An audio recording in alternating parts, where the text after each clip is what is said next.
Bonjour à toutes, bonjour à tous, j'espère que vous allez bien. On arrive en fin de chapitre et donc vous allez avoir une évaluation. Alors c'est une évaluation en deux parties qui porte sur Oral Comprehension and Written Expression. Donc deux étapes et je vous laisse un peu plus de temps que d'habitude justement pour tenir compte du fait que donc vous avez une épreuve qui est notée, c'est une épreuve de fin de chapitre. On ne panique pas pour autant, je vais tout vous expliquer. Première partie, donc en rendant compte en français du document, vous montrerez que vous avez compris, alors le document, il est là, donc vous avez compris la nature et le thème principal du document, les événements, les informations, les différents points de vue, les éléments implicites du document, et enfin la fonction et la portée du document, relater, informer, convaincre, critiquer, dénoncer, etc. Alors cette consigne-ci, c'est la consigne en fait officielle qui normalement est utilisée pour les épreuves communes du bac en anglais. Vous avez le titre du document qui vous est donné. Irish border post-Brexit. Northern Irish citizens feel relief after years of uncertainty. La vidéo, donc, vous la regardez. Vous avez de la chance puisque vous travaillez de chez vous autant de fois que vous voulez. Je vous demande cependant de ne pas mettre les sous-titres parce que, évidemment, sinon c'est plus un exercice de compréhension orale, mais un exercice de compréhension écrite. Et on va regarder la méthodologie pour cette partie de l'évaluation.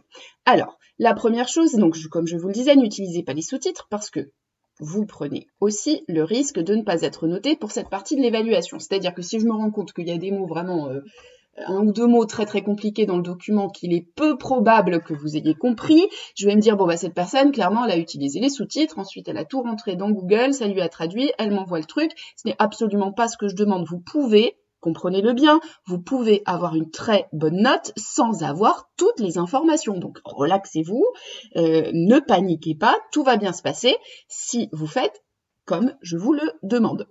Alors vous allez relever les idées, un maximum d'idées, d'accord, mais sans les sous-titres. Donc si vous n'avez pas tous les mots, eh ben c'est pas grave. Si vous n'avez qu'une partie, c'est pas grave non plus. Vous faites autant d'écoute que vous voulez, vous prenez des notes. Et ensuite, donc, je vous mets des amorces de phrases. Les amorces de phrases, c'est des débuts de phrases qui vous aident en fait à organiser votre travail. Donc vous devez donner la nature et le thème du document.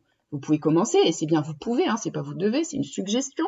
Le document est un extrait vidéo de gna gna gna qui traite de gna gna gna. Ensuite, on vous demande les événements, les informations, donc vous pensez bien à donner tous les détails que vous avez entendus, même si vous n'êtes pas tout à fait sûr, c'est pas grave. Pensez bien aux chiffres. Pour l'identité des personnes, vous êtes précis, ça va pas forcément vous être dit que telle personne est journaliste, mais vous pouvez le deviner. Si c'est le cas, vous le dites. Si on ne vous donne pas leur nom, et ne m'inventez pas un nom, vous donnez uniquement ce qu'il y a dans le document. On entend telle personne, vous donnez son nom, son âge, sa nationalité, si c'est intéressant. Si c'est pas intéressant dans le contexte, vous ne donnez pas. La personne est, et vous donnez un max de détails s'il y en a.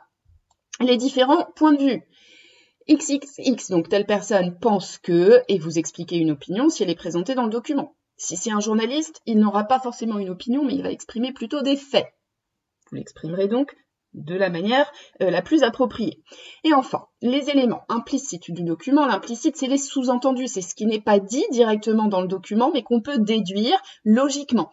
Vous pouvez commencer par « on comprend que… ». Vous me dites bien quel est le message le plus important. Est-ce que la personne ou les personnes qui sont interviewées défendent quelque chose, dénoncent quelque chose en particulier? Qu'est-ce que c'est? Et vous terminez par la fonction et la portée du document. N'oubliez pas cette partie-là, elle compte pour une partie importante de la note. Donc, le document a pour fonction, par exemple, d'informer, ok, d'informer, mais d'informer qui? Sur, il faut me donner sur quel sujet, ça peut être exprimé de manière très brève. Et enfin, dans quel but?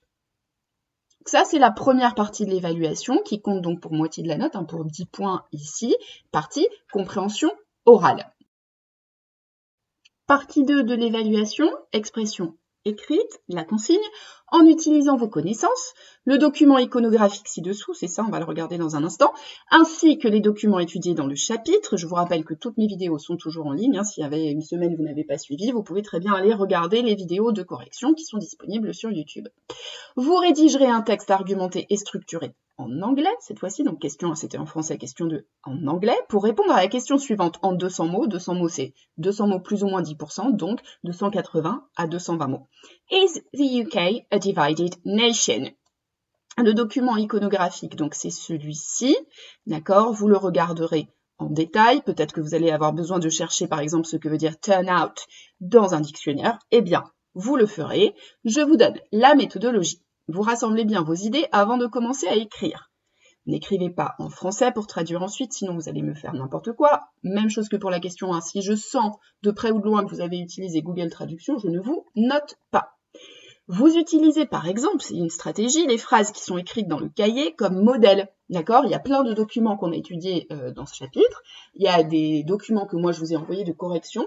Pensez à les utiliser, les phrases, d'accord, comme modèle. Resservez-vous de ce que vous avez vu, de ce que vous avez pu déjà travailler pour créer des nouvelles phrases qui seront votre exposé, donc d'expressions écrites. Deux plans possibles, puisque la question c'est « Is the UK a divided nation ?» Donc souvent les questions comme ça en français on dit « est-ce que ?» D'accord? Donc, deux plans possibles, soit le plus simple, deux parties, oui, non. Évidemment, il va falloir trouver des arguments. Ou alors, deux ou trois parties par thème. Donc par exemple, vous pouvez dire « Ah bah oui, ils sont divisés au niveau de la politique, mais par contre, ils sont pas divisés au niveau de la culture ou de la langue. » Je vous ai mis aussi nourriture, les classes, donc les classes, sous-entendu les classes sociales, sur lesquelles on a pas mal travaillé dans le chapitre. Comment vous faites? Vous introduisez brièvement le sujet. Bref, vous n'avez que 200 mots à écrire, donc c'est pas énorme. Dans chaque partie, donc selon le plan que vous avez choisi, vous avancez un ou plusieurs arguments. Surtout, vous pensez à donner un exemple issu du cours ou de vos connaissances. Si vous avez vu, par exemple, je pense qu'il y en a pas mal de vous qui regardiez la série The Crown. Si vous avez vu des choses dans la série qui vous ont interpellé, n'hésitez pas à mentionner. Et enfin, vous concluez et vous donnez votre opinion sur le sujet. Donc, is the UK a divided nation? Pensez à bien utiliser des mots de liaison. Vous avez normalement une liste dans votre cahier que je vous ai donné au tout début de l'année et que vous avez dû coller à la fin de votre cahier. Sinon, sur la page suivante, je vous ai mis une liste qui peut vous aider. Donc, par thème, vous avez différents mots. Alors, il y a peut-être des mots que vous connaissez. Par exemple, mot over, je pense que vous le reconnaissez. Par contre, il y a peut-être des mots, par exemple, it should be noted, vous n'êtes pas sûr de ce que ça veut dire, vérifiez avant de les utiliser. Me mettez pas n'importe lesquels, c'est pas un jeu de loto. Voilà, donc vous avez 10 jours pour faire ce travail, me l'envoyer par mail. Vous recevrez chacun et chacune votre correction avec votre note dès que c'est possible. D'accord, donc je reçois énormément de travail à corriger, donc je réponds pas tout de suite, immédiatement, pas de panique. Votre note va vous arriver. Si vous avez des questions, si vous avez un souci, un problème technique, si vous êtes malade, etc., comme d'habitude, vous n'hésitez pas, vous m'envoyez un mail. Si vous ne pouvez pas m'envoyer de mail, n'hésitez pas à demander à un camarade ou à un de vos professeurs de me prévenir. D'accord? Je vous souhaite une bonne semaine et je vous dis à très bientôt. Bye bye!